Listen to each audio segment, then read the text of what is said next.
The gun pressed against Vivian Grant's temple should have terrified her, but after 40 years of society's small cruelties, pitying looks, invasive questions, constant reminders that her biological clock had stopped, a weapon felt almost honest. Her eyes met Go Min-gyu's in the gilded mirror. He stood behind her perfectly still, expression carved from ice. 3 days ago, she'd walked into his gallery with credentials and walls. Now those walls were rubble. "Last chance, Ms. Grant." His voice was velvet over steel. "Who sent you to spy on me?" "Nobody sent me. I'm exactly who I said I was." "Lies."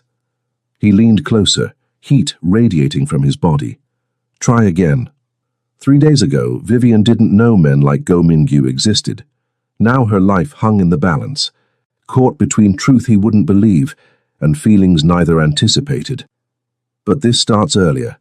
At a wedding, with a woman told her best years were behind her, about to discover that sometimes the right person sees you at precisely the right time. Vivian Grant stalled in the Plaza Hotel bathroom, avoiding the bouquet toss. At 40, she'd perfected this art, not from superstition, but self-preservation. The pitying looks from married friends were unbearable. Her phone buzzed. Her mother. "The bouquet, Vivi. You never know." Vivian studied her reflection. Caramello golden skin glowing under soft light. Box braids flowing past shoulders, adorned with gold cuffs. Burgundy dress hugging 40-year earned curves. She was beautiful, objectively, successful too. Her art consultancy had authenticated pieces for the Met, MoMA, billionaire collectors worldwide. None of that mattered at family weddings. She emerged to find Aunt Sharon gripping her arm. "Get out there. You're not getting any younger, sweetheart. 40 is the new 30, but that clock is still ticking." There it was, the inevitable reminder. Vivian was herded onto the dance floor with younger single women. The bouquet sailed. She didn't try. A 26-year-old paralegal shrieked triumphantly. "You didn't even try." Sharon's disappointment was thick. "Honey, you're 40 now. If you want children..." "I should get going, early meeting tomorrow." "There's always a meeting. You focus so much on work you forgot to build a life." And now. The implication hung heavy. And now it's too late. Vivian escaped, ignoring texts about mingling. She'd learned wedding minglers didn't want successful 40-year-old women. Her Chelsea apartment welcomed her with beautiful silence. High ceilings, exposed brick, carefully curated art. A life built piece by piece, a life that felt hollow. Wine in hand, she stood at floor-to-ceiling windows overlooking Manhattan's glittering skyline. Her phone chimed. "Monday 9 a.m., Go Min-gyu, private collection assessment. New client, Korean businessman, significant art collection, standard job, good money."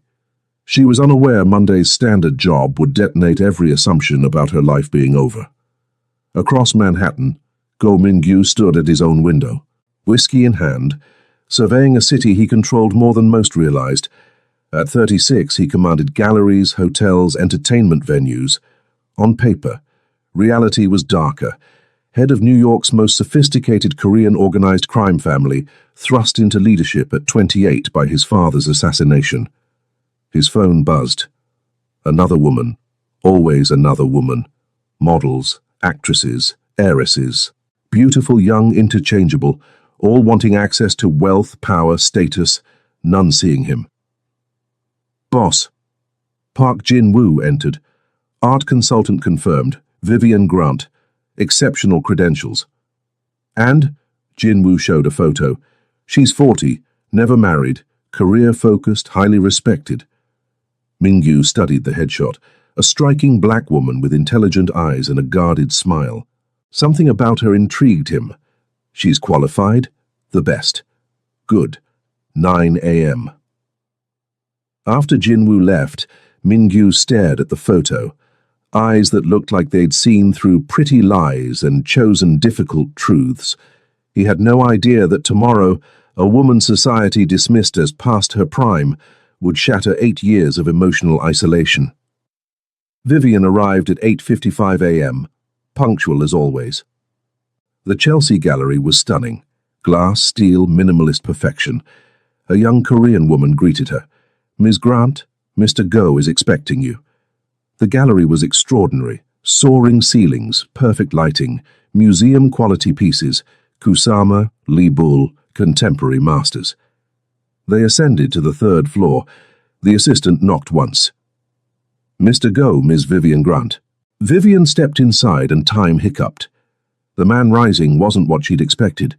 Online photos showed a handsome businessman. They didn't capture the presence. Perhaps 6 feet tall. Black hair perfectly styled back from a marble-carved face, sharp jaw, high cheekbones, almost too beautiful mouth. White dress shirt with top 4 buttons undone, revealing sculpted chest and a delicate Korean script tattoo on his neck. Small, elegant characters that amplified rather than diminished his dangerous elegance. His eyes pinned her. Dark, almost black, with predatory intensity. "Ms. Grant." His voice was deep, accented perfectly. "Thank you for coming." "Mr. Go." She extended her hand professionally, refusing intimidation. His hand engulfed hers, warm, strong. Contact lasting 3 seconds too long. His eyes held hers, surprise, interest. "Please sit." As she sat, he remained standing, watching with unnerving intensity, like he was seeing layers beneath her professional exterior. "Your credentials are impressive," he said, finally settling into his chair. "The Met speaks highly of your work. I've been fortunate." He slid a portfolio across. "The Nakamura collection, 12 pieces, contemporary Korean and Japanese artists. I need authentication, provenance verification, current market valuation." She scanned documentation. Her pulse quickened. "Museum-quality pieces, 8 figures total if authentic. This requires extensive research. Some pieces need Seoul and Tokyo archive verification. The Nakamura family is meticulous, but forgeries exist. How long? 3 to 4 weeks. You'll have full resources. Money is not an object." She closed the portfolio, meeting his eyes directly. "Mr. Go, when clients say money is not an object, it usually means they're hiding something. Are these pieces legitimately acquired?" Silence. Jin-woo tensed by the door. Min-gyu's expression didn't change, but something shifted. "You're direct." "I'm thorough. If I'm authenticating these, I need to know I'm not legitimizing stolen art. So I'll ask again. Are these legitimate?" A slow smile curved his lips. First genuine expression. "I like you." "That's not an answer." "Legitimate. Purchased at auction with full documentation. But you're right to be cautious." He leaned back, studying her with fascination. "Most consultants don't question me." "I'm not most consultants." "No," he agreed softly, eyes traveling her face. "You're decidedly not." The air charged. Not attraction, that would be absurd, but recognition. 2 people who'd learned masks recognizing the same skill. "When can you start?" "Tomorrow. I need workspace here. Proper lighting, magnification equipment, digital archives access." "Done. Jin-woo handles logistics." He stood. "I'll personally oversee this project. Expect to see me frequently." "I work better alone." "Nevertheless." He came around the desk, stopping close. She caught his scent, cedar, and something darker. "I protect my investments carefully. And you." His eyes held hers with uncomfortable intensity. "You're an investment I find myself wanting to protect very carefully." His phone buzzed urgently, his demeanor transformed, warmth vanishing behind glacial professionalism. "Excuse me. Emergency." He switched to rapid Korean, voice dropping to dangerous tones. Jin-woo appeared. "I'll walk you out."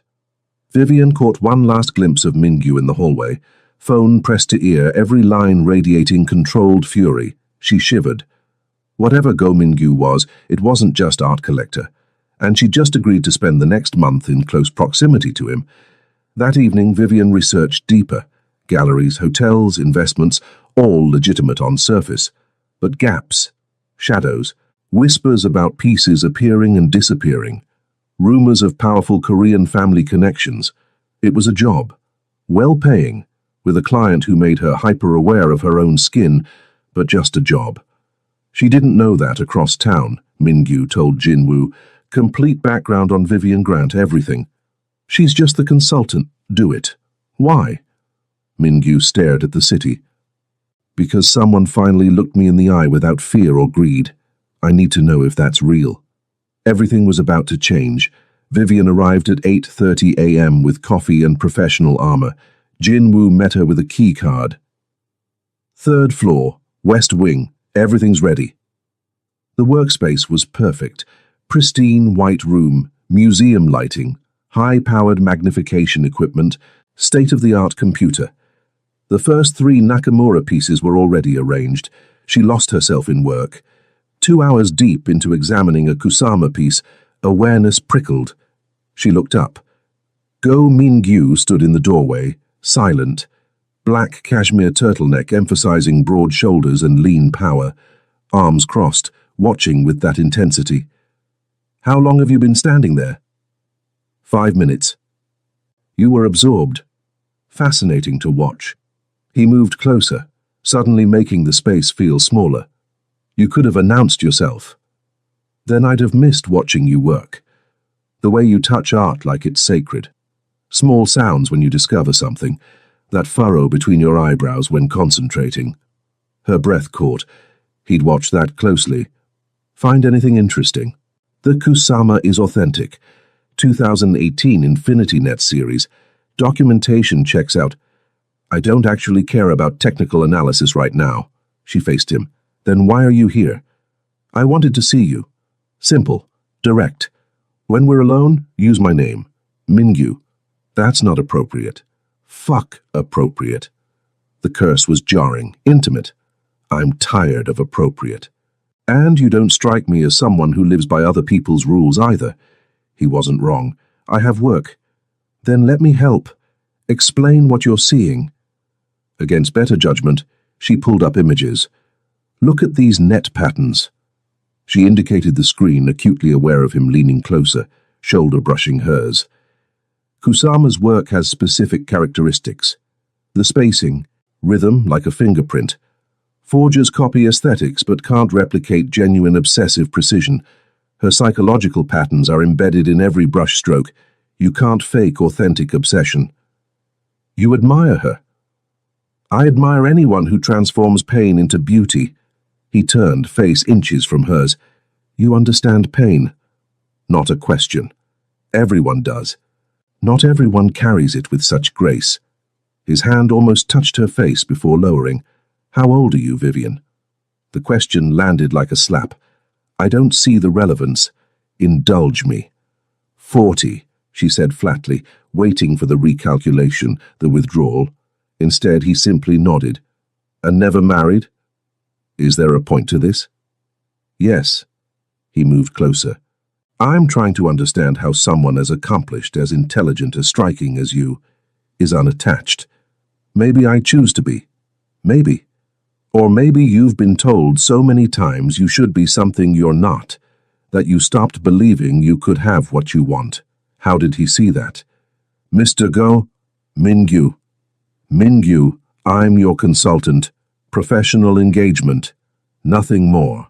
Is that what you want? He was close enough she could see gold flecks in his eyes. Because I'm finding it difficult to maintain professional distance when all I think about is knowing everything about you. You're my client. I'm aware. I'm also aware I've spent 8 years surrounded by people wanting something from me. Yesterday, you demanded truth before considering work. Do you know how rare that is? His phone buzzed insistently. He ignored it. It buzzed again. You should get that, she said softly. Finally, he stepped back, checking the screen. His expression transformed, cold professionalism slamming into place. I need to handle something. Already moving, switching to Korean, voice taking that dangerous edge. He paused at the door. Have dinner with me tonight. That's not, please. Raw honesty, not command. Just dinner.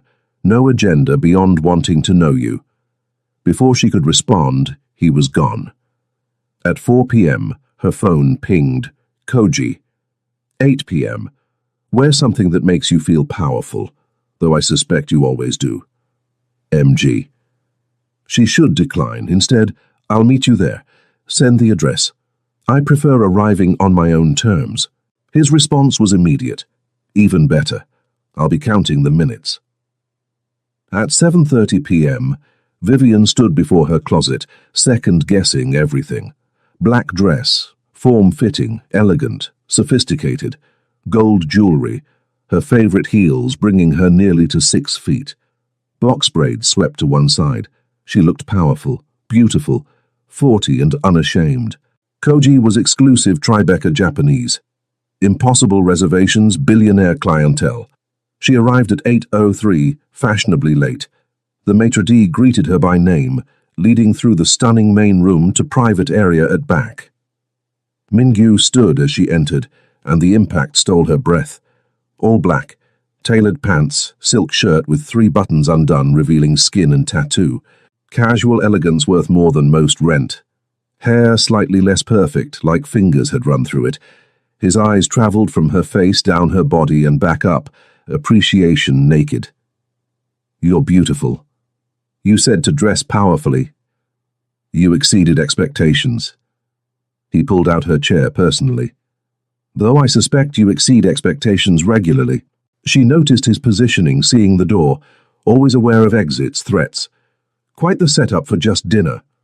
I wanted privacy, no interruptions, no audience. He settled across. I want to actually talk to you, Vivian, not perform, not maintain masks, just talk.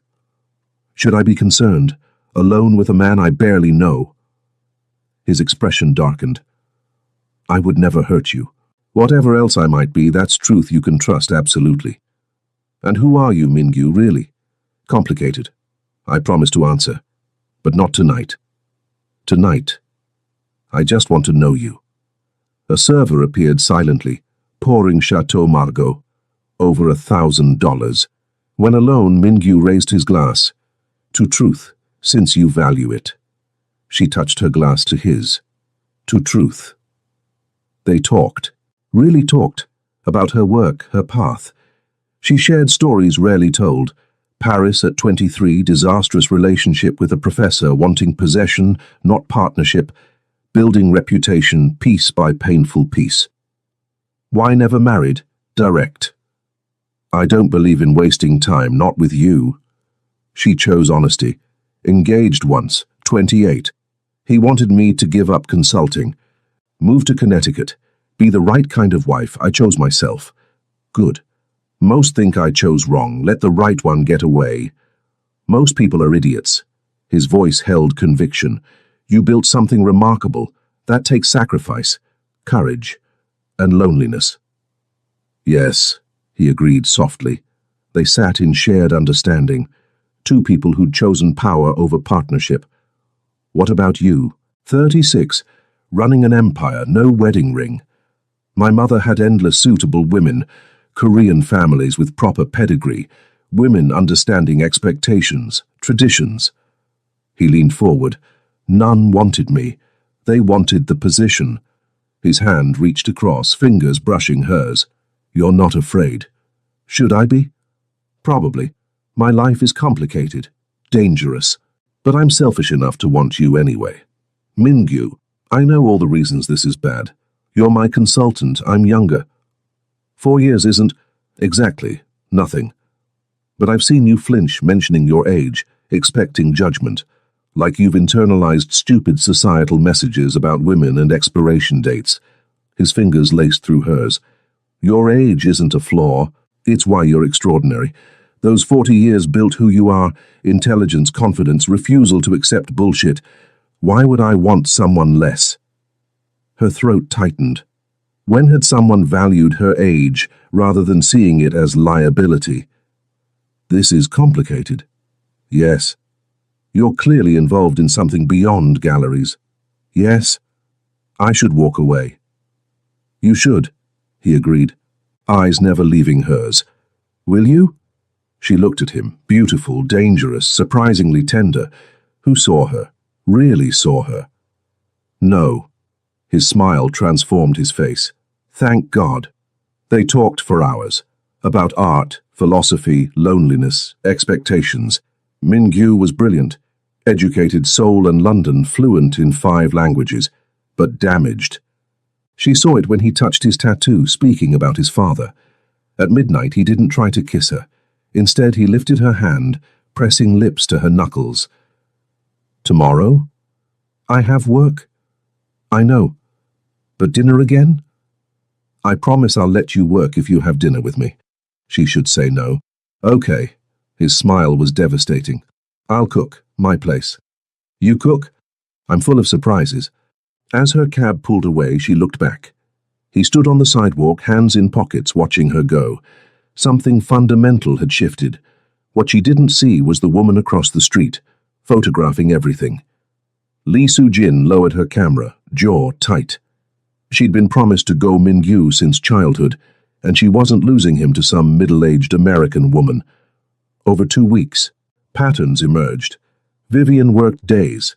Min-gyu found excuses to visit, questions spiraling into deeper conversations, dinners every few evenings, exclusive restaurants or his penthouse with Korean dishes, making her close her eyes in pleasure. They didn't sleep together, didn't even kiss beyond that hand kiss. But tension built with every touch, glance, moment their bodies occupied the same space. Vivian was falling for a man who quoted Kafka and Korean poets equally, who listened like her words contained universe secrets, who looked at her like she was the most fascinating creature in his world. But she noticed things. Jin-woo always nearby, watchful, phone calls in Korean, Min-gyu's voice transforming warm to glacial. Men in expensive suits bowing with respect that looked like fear. What do you really do? She asked one evening. His penthouse, jazz playing softly, Manhattan below like scattered jewels. He swirled whiskey, considering. What do you think I do? Run galleries, hotels, manage investments, maybe 30% of truth. His smile was appreciative. You're observant. I'm 40, Mingyu. I've learned to read people. She faced him. What's the other 70%? He studied her. Do you really want to know? Once I tell you, you can't unknow it. Would I ask otherwise? He moved to the window. My family has been involved in certain business interests for 3 generations. When my father was killed 8 years ago, I inherited more than galleries. Killed? Not died. Assassinated. By rivals who thought his death would create exploitable chaos. He turned. They were wrong. I took control within 48 hours and made consequences very clear. What kind of business interests? The kind operating in shadows, facilitating transactions the legitimate world won't handle, protecting our community when official channels fail. His eyes held hers. I'm not a good man. I've made horrifying decisions. Hurt people threatening what's mine. I exist in grey shades most don't see. Are you telling me you're part of organized crime? I'm telling you I inherited leadership of a Korean organization with significant city power. We control territories, run operations not strictly legal, but we also protect Korean businesses from predators, settle disputes police ignore. He moved closer. We have codes, rules, lines we don't cross. Such as, we don't traffic people. Drugs are absolutely forbidden. We don't prey on vulnerable or innocent. We handle business with other organizations, people understanding the game.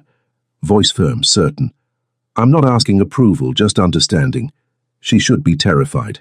Instead, have you ever hurt someone who didn't deserve it? No, never. The art collection, legitimate? Completely. Galleries, hotels, investments, all legitimate businesses. I've been working years to transition operations legally. Why tell me this? He closed the distance, stopping close. Because I can't keep lying, because you deserve truth, and because I'm falling for you. And you need to know what you're walking into. Her breath stopped. Mingyu, I know this is insane. You're my consultant. You're older. Careful. You're wiser, he corrected with a small smile. More established. You have a life, reputation, career built over 20 years. You don't need me or my world. You could walk away and lose nothing except a contract. His hand found her waist. But I would lose everything. You barely know me. I know you have a scar on your left shoulder from a bike accident at 9. I know you read 3 books weekly. I know you're terrified of spiders, but faced down a recluse in gallery storage without flinching.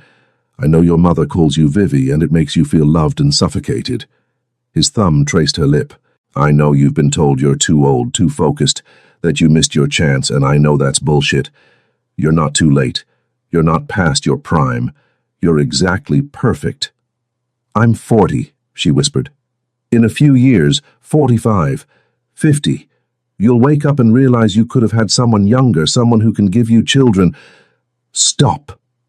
He pulled her against him, hand tangling in her braids. Do you want to know what I see? A woman who knows exactly who she is, who's lived enough to have opinions, scars, depth, who doesn't need me to complete her, which makes me want to be worthy of her choosing me. Forehead pressed to hers. Every young woman who's thrown herself at me has been interchangeable. Same ambitions for money, same performative interest, same emptiness. You? His hands framed her face. You're art that becomes more valuable with time, rare, irreplaceable. And if you can't see that, I'll spend however long proving it. She trembled, tears threatening. This is crazy. Yes, you're a criminal. Yes, I should walk away. Absolutely. His thumb wiped an escaped tear. Will you? She looked into his eyes, dark, intense, completely focused. This beautiful, dangerous man who saw past her age, accomplishments, armor. No, he kissed her. Finally, his mouth claimed hers with hunger, making her knees weak. She gripped his shoulders as he pulled her hard against him, hand tangling in braids, other spanning her lower back. The kiss was consuming. He tasted like whiskey and something darker, addictive. Years of loneliness poured into the connection, her 40 years overlooked, his 8 years emotionally isolated. When they broke apart, breathing hard, he pressed his forehead to hers. I need you completely sure. My world is dangerous. People will judge you. For being with me, older than me, not Korean, can you handle that? She thought of 40 years of judgment, being told she was too ambitious, independent, old, late. I've spent 40 years worried about what people think, trying to fit boxes I never agreed to. For the first time, I don't care. I want this. I want you. Something fierce flared in his eyes. Say you're mine. I'm yours. And I'm yours. No one else. Ever. He lifted her, her legs wrapping his waist as he carried her toward his bedroom. Mingyu, she gasped between kisses. Your collection. Fuck the collection. Tonight, only you matter. He laid her on his bed like priceless art, proving with hands and mouth and whispered words just how much he valued her. The intimate scene fades here, maintaining content guidelines. Hours later, Vivian woke in darkness. Mingyu's arms wrapped around her from behind, holding her like she might disappear. She'd expected regret. Instead, she felt whole. Her phone buzzed, a text from unknown. Enjoying your time with Go Mingyu?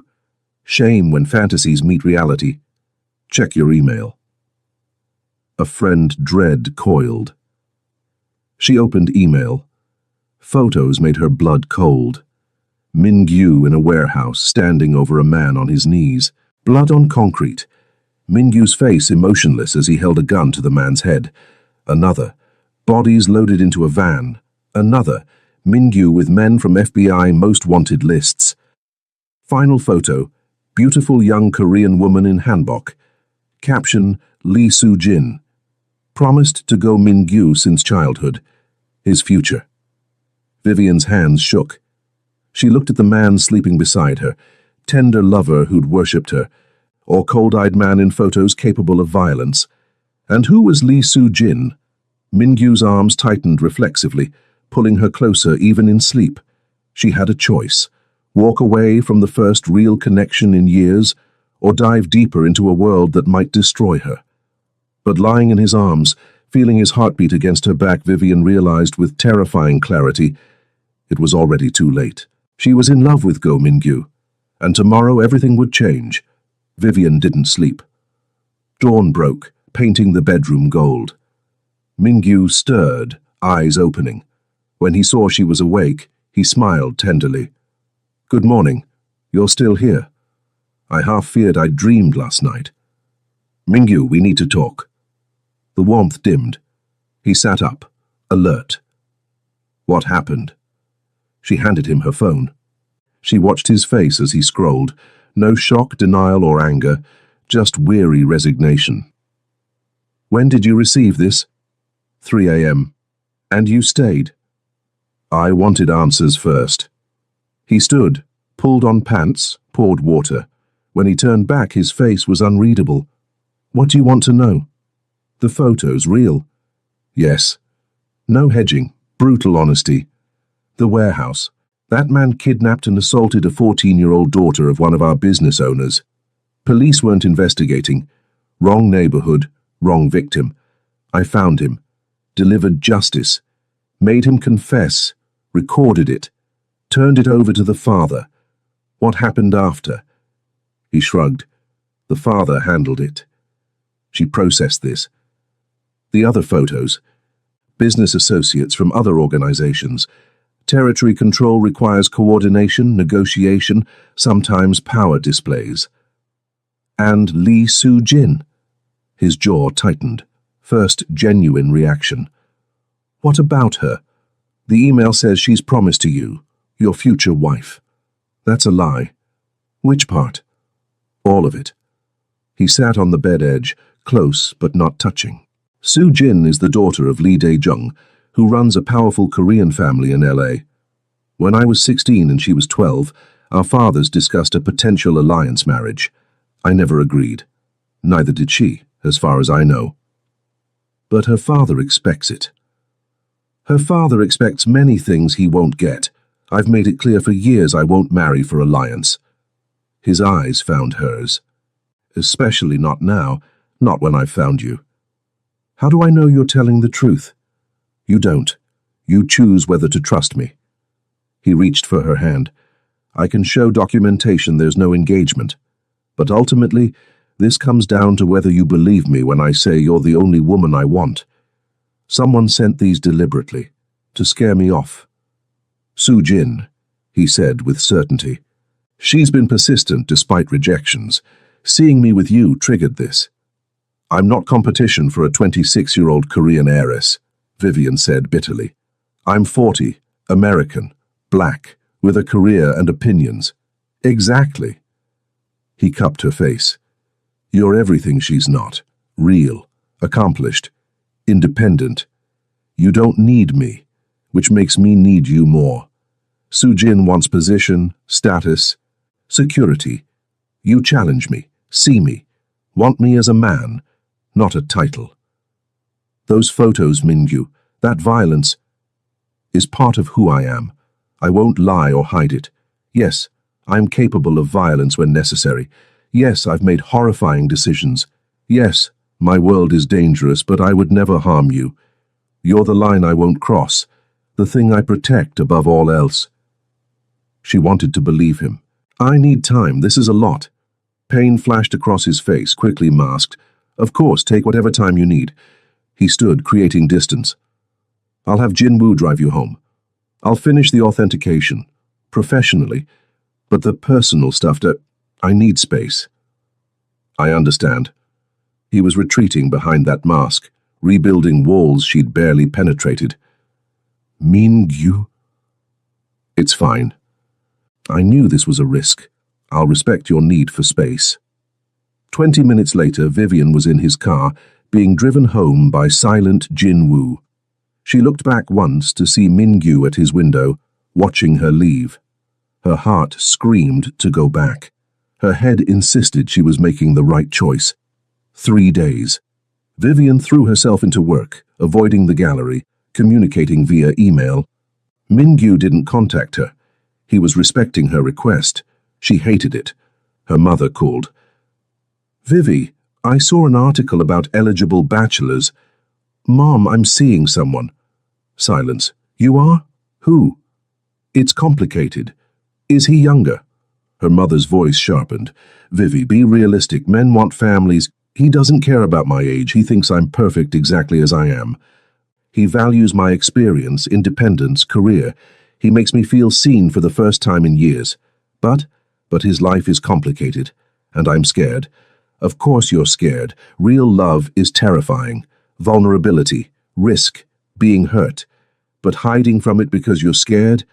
That's just another form of dying. Vivian ended the call, her mother's words echoing. She looked around her beautiful apartment. Carefully constructed life, empty, safe, lonely. Was she giving up the first man who made her feel alive because she was afraid?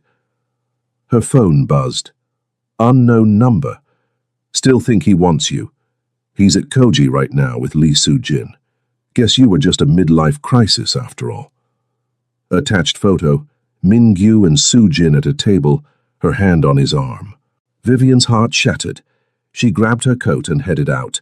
Koji's maitre d' recognized her. Ms. Grant, we're fully booked. I'm meeting Go Min-gyu. His expression flickered. Of course, this way. Through the partially open door, she saw them.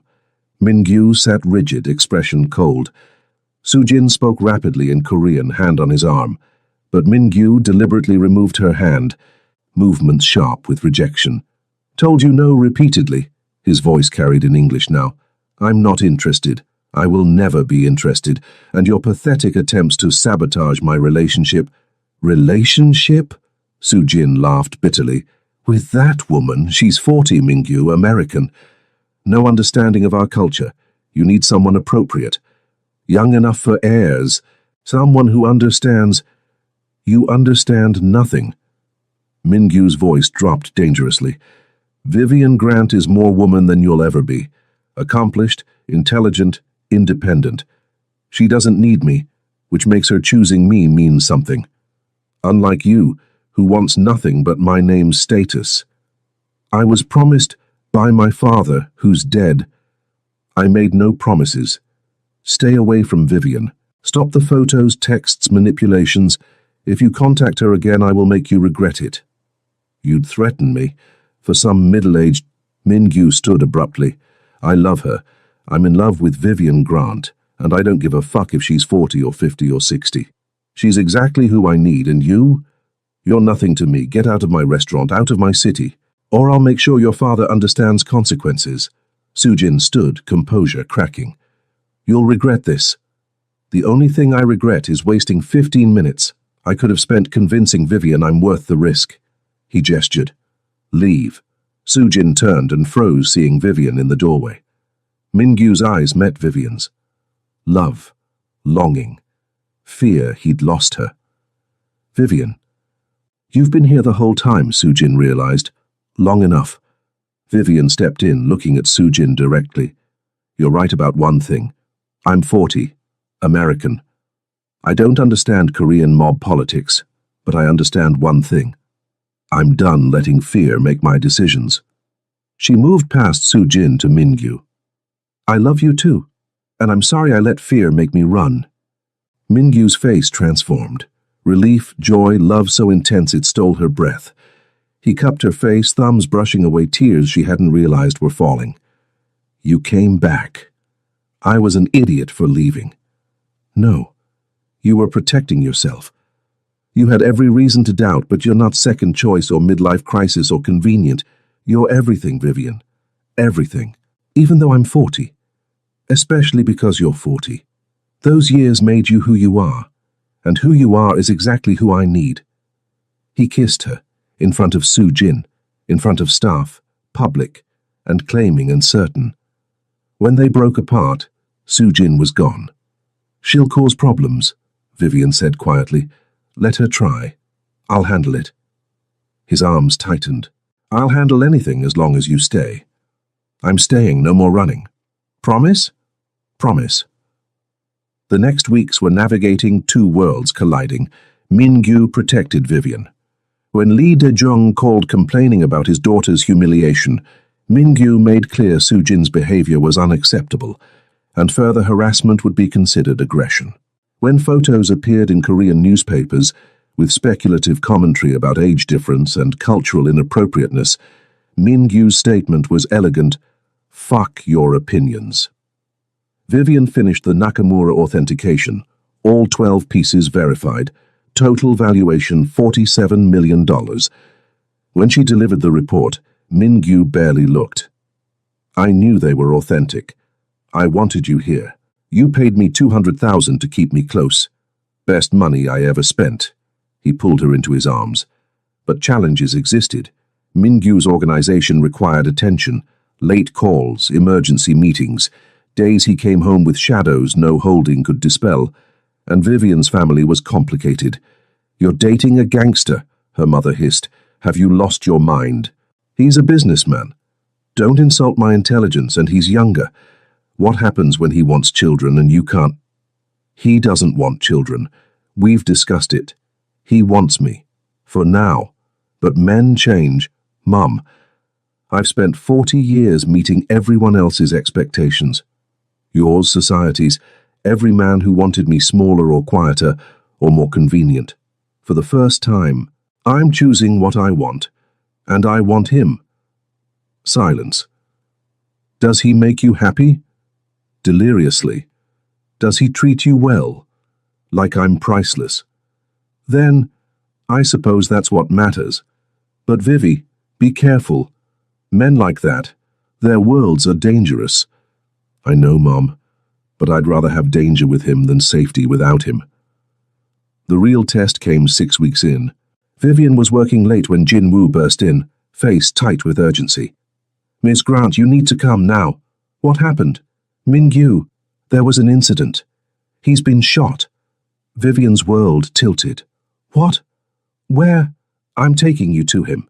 But what you're about to see, this is his world, the real version. If you can't handle it, take me to him now. Jin Woo drove her to Brooklyn, a nondescript building revealing itself as sophisticated medical facility. Private, expensive, utterly off books. Mingyu was in a surgical suite, conscious but pale, doctor working on his shoulder while he gritted teeth. Vivian, he breathed, seeing her. You shouldn't. Shut up. She took his uninjured hand. What happened? Rival organization. Ambush during negotiation. I'm fine. You're shot. Shoulder clean through. I've had worse. He tried to smile, failed. This is what I meant about my world. Violence, danger, underground hospital visits. I know. If you want to leave, do you want me to leave? God, no, but I'd understand. Then stop talking and let the doctor work. She stayed through surgery, through stitching and bandaging, through aftercare instructions in clinical Korean. When they moved Mingyu to recovery, she stayed, holding his hand while he slept. Jin Woo found her at dawn. Ms. Grant, you should rest. I'm not leaving him. He might be here for days, then I'll be here for days. Jin Woo studied her. You love him. Yes. This won't be the last time. More violence. More danger. More nights wondering if he'll come home. I know. And you're staying anyway. I'm staying anyway. She met his eyes. Is that a problem? No, Ms. Grant. That's exactly what he needs. Someone who stays. When Mingyu woke hours later, Vivian was asleep in the chair beside his bed, hand still in his. He watched her, this remarkable woman who'd seen his world at its worst and hadn't run. Vivian, he whispered, squeezing gently. She woke immediately. You're awake. How's the pain? Should I get the doctor? I'm fine. Better now that you're here. He tugged her hand. You stayed. Of course I stayed. You saw everything. The facility, the gunshot, the reality. Yes. And I love you anyway.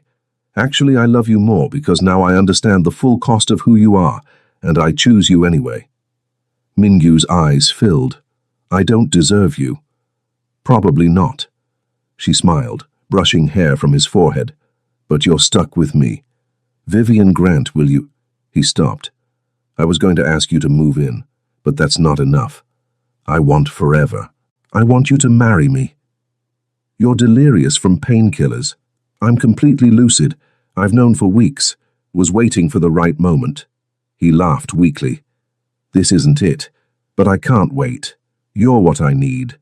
Not despite being 40, not despite being from a different world. You're what I need because of exactly who you are. Tears streamed down her face. You're asking me in an underground hospital after being shot. Yes, is that a problem? Yes, it's insane and inappropriate and, she laughed through tears, and absolutely perfect for us. Is that a yes? That's a yes, you ridiculous man. He pulled her down for a kiss. I promise I'm getting out. Jinwoo and I have succession plans, legitimizing everything. It'll take time. But I'm building us a future where you don't worry about underground hospitals. I'm not worried, I trust you, I love you. Even though society says you're too old for this love story, especially because of that, we're proving them wrong. The final confrontation came a week later. Lee Dae-jung flew to New York demanding a meeting. Vivian insisted on being there. They met in Mingyu's penthouse. Dae-jung was older, 60s, with cold eyes and permanent disapproval. You dishonor my daughter. Your daughter dishonored herself, Mingyu replied coolly. Harassment, stalking, threats, these aren't behaviors worthy of respect. She was promised, by my father, who's dead. I made no promises, and now I'm making it clear. I'm marrying Vivian Grant. If Soo-jin interferes, I'll consider it war. Dae-jung's eyes cut to Vivian with undisguised disdain. Her, too old for heirs. American, knows nothing of our culture. This is a phase. Careful. Mingyu's voice dropped lethally. Very careful how you finish that sentence. I'm trying to save you from a mistake. The only mistake would be letting her go. Mingyu stood beside Vivian, hand finding hers. I love her. She's exactly who I need. If you can't respect that, we're done. Dae-jung looked between them. You'd choose her over alliance with my family? Without hesitation. You'll regret this. The only thing I'd regret is being without her. Mingyu's voice gentled. Find Soo-jin someone who actually wants her. Leave us alone. After he left, Vivian turned to Mingyu. You just made a powerful enemy. I made the right choice, that's all that matters. He pulled her close. You're all that matters. Even if it costs you. Especially then, because you're worth any cost. 18 months later. Vivian woke to coffee and sweet smells. Pancakes, maybe. She stretched in their shared bed. Looking around the bedroom they'd made theirs. They'd moved to a Brooklyn brownstone, neutral territory, fresh start.